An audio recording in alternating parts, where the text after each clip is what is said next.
Welcome back to another explainer. Today, we're diving into a really fascinating and highly detailed breakdown from recent source material that examines the Islamic holy text, the Quran. Now, the source presents a pretty bold premise right out of the gate.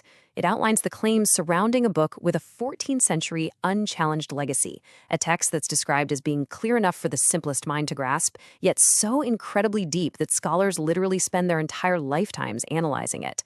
So our goal today is to impartially walk through the arguments presented and unpack exactly why millions of followers view this text as a profound linguistic and scientific miracle. Okay, let's dive into this. To anchor its first major point, the source sets a very specific historical scene. We are transported way back to 7th century Arabia.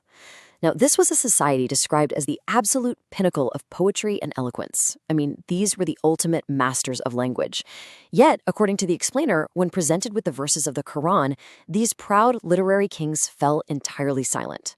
The text issued a direct, uncompromising challenge. Let them then produce a statement like it, if what they say is true. It was an open invitation to disprove the text on their own home turf by simply matching its linguistic perfection. To understand exactly why this is viewed as an unsolved puzzle, the source material invites us to walk through 4 distinct thematic doors. We'll be looking at the 14th century challenge, the power of letters, infinite depth, the flow of words, and science ahead of time. Let's start with Section 1, the 14th century challenge. The source frames this initial challenge as far more than just a casual dare. It was seen as the ultimate humiliation for the Arabian linguistic masters of that era. Here's the core paradox they were facing. On one side, you have a society utterly obsessed with eloquent poetry, a place where linguistic mastery was literally the highest form of social currency you could have. On the other side, you have Prophet Muhammad, who the source points out was famously unlettered. That means he couldn't read or write, and he had absolutely no history as a poet. This created a massive crisis. You have a society of brilliant literary geniuses being fundamentally challenged in their own highly specialized field by someone with zero literary background. What's wild is how the source details that this challenge actually descended in difficulty to really drive the point home. At first, the critics were challenged to bring a whole book to match it. When they couldn't pull that off, the bar was lowered. Okay, just bring 10 chapters. Still nothing. Finally, the challenge was reduced to bringing just one single chapter.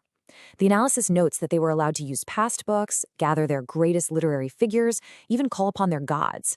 But their inability to meet even this lowest, easiest tier, the source argues, led to such sheer desperation that they abandoned words entirely and resorted to fighting physical battles instead. Moving right along to Section 2, the power of letters. Now, what's really interesting here is the shift from broad historical context down to incredibly microscopic claims.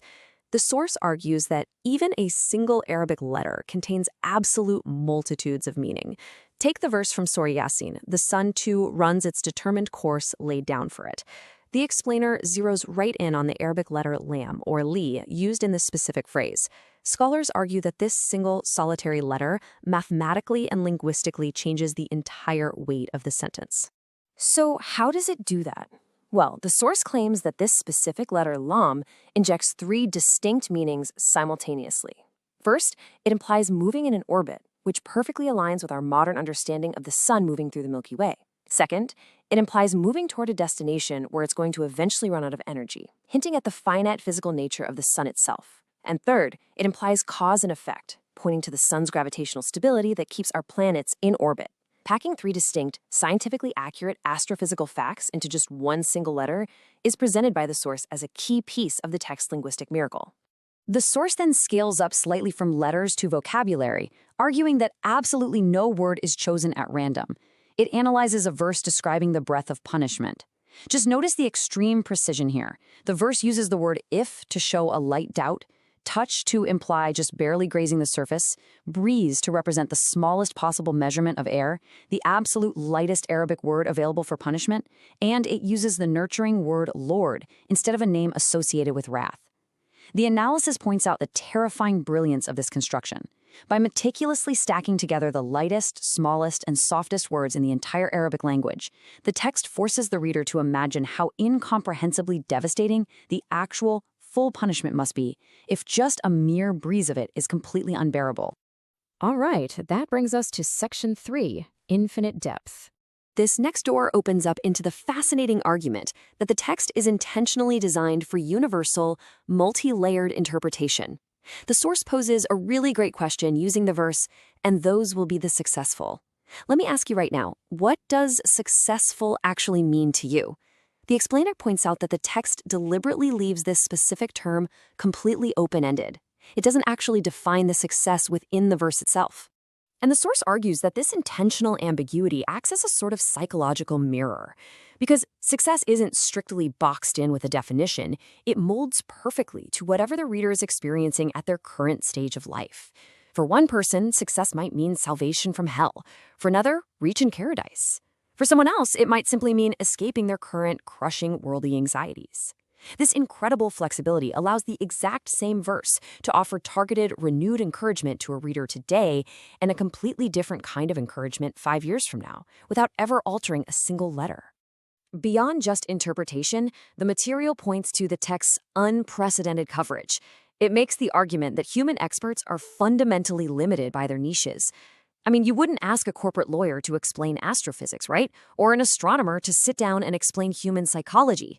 Yet, according to the source, this text speaks with absolute, unwavering authority across all these immense domains: plants, human psychology, law, diplomacy, the secrets of space, and deep history.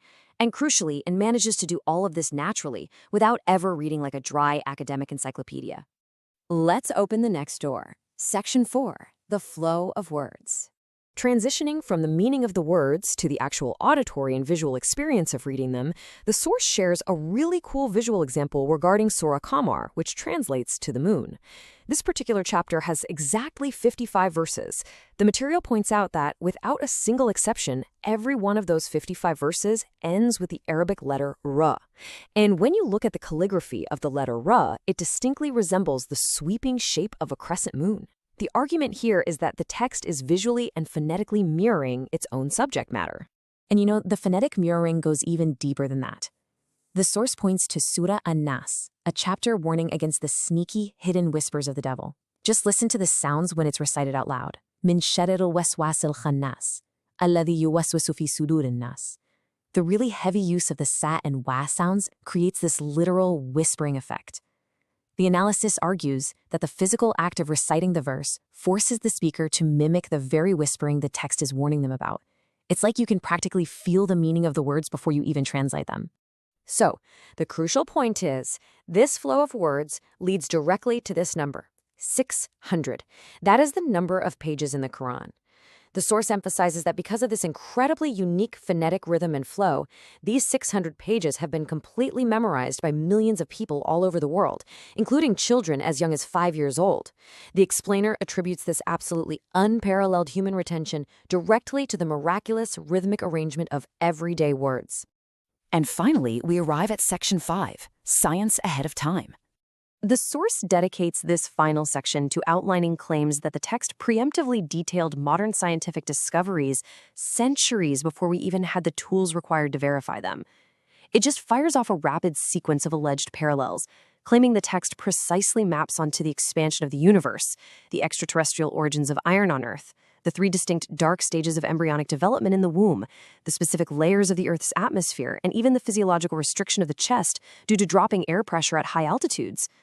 The source presents all of these as facts stated 14 centuries ago that modern cosmology, embryology, and meteorology have only just recently caught up to. To really contextualize this, the explainer sets up a pretty striking comparison. It looks at historically brilliant minds like Aristotle, noting that roughly 70% of his scientific claims have been proven incorrect by modern standards. It looks at Isaac Newton, who championed a static universe rather than an expanding one.